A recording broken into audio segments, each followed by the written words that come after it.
sekarang saya sedang berada di tempat. Dan ini antusias masyarakat sangat. Nah ini bagi-bagi takjil dari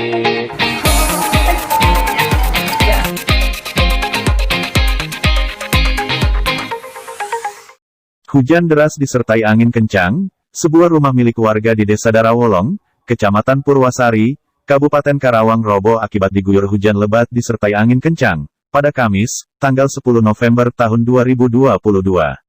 Rumah itu milik Ida, warga Dusun Rawawiru RT 1003 Desa Darawolong. Rumah tersebut roboh sekira pukul 19 waktu Indonesia Barat saat hujan deras disertai angin mengguyur wilayah setempat. Informasi yang diterima menyebutkan bahwa akibat kejadian tersebut, 2 orang anggota keluarga pemilik rumah mengalami luka-luka akibat tertimpa bangunan rumah. Pak, kejadian ambruk ini jam berapa, Pak? Jam 7. Tengah 8. Nah, terus Bapak harapannya ke pemerintah apa sih, Pak? Yang mohon bantuan. Emang rumah Bapak belum termasuk ke data Rutilahu, Pak? Belum. Nah, terus tanggapan pemerintah setempat gimana? Nggak tahu, belum ada keputusan. Jadi harapan ke depannya intinya rumahnya pengen dibangun kembali ya, Pak ya?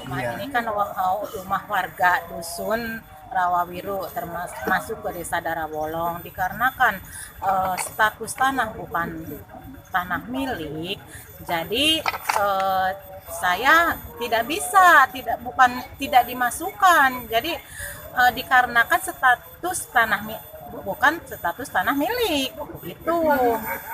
Menurut keterangan Kepala Desa Darawolong Hajah Sri Nurmah Neneng, mengatakan, bahwa keluarga Bapak Sarman tinggal bukan di tanah milik sendiri, jadi saya selaku Kepala Desa tidak bisa untuk membangun rumah layak huni, rulahu, jadi saya akan musyawarah dulu ke pihak yang punya tanah. Apakah memberi izin lahannya untuk dibangun untuk rumah layak huni buat Bapak Sarman?